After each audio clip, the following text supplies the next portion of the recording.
Oui, Monsieur le Président, Madame la Vice-présidente.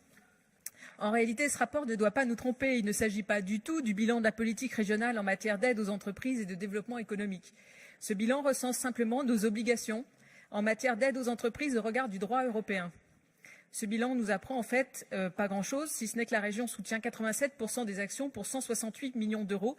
Mais comme vous l'avez dit et comme ça a été dit par les orateurs précédents, il manque aussi beaucoup d'autres actions qui ne sont pas ici répertoriées. Alors il est certes obligatoire, mais donc cet intérêt est limité.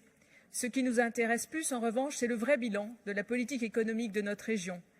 Mais nous verrions alors là sans doute que si peu a été fait, et ce point a été abordé dans le débat des orientations budgétaires de ce matin. Rappelons que sur les pôles de compétitivité et clusters, aucune impulsion nouvelle n'est venue structurer les contrats de filière. Quant à l'agence de développement économique, elle n'est toujours pas opérationnelle.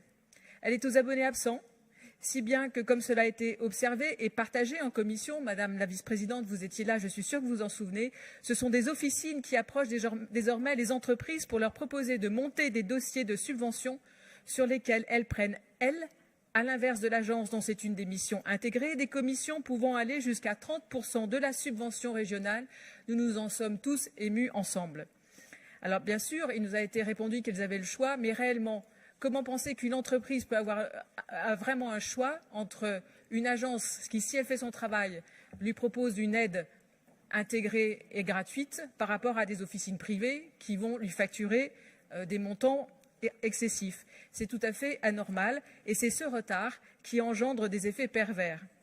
L'adoption du schéma de développement économique, ce document qui dicte toutes nos interventions économiques, vient à peine d'être validé par le préfet en raison de blocages sur le territoire de la métropole de Lyon et pendant ce temps-là, notre politique était donc en suspens. Vous avez perdu 2 ans, nous avons perdu, nous, Rhône-Alpin et Auvergnat, 2 ans et en matière économique, c'est une éternité. Merci.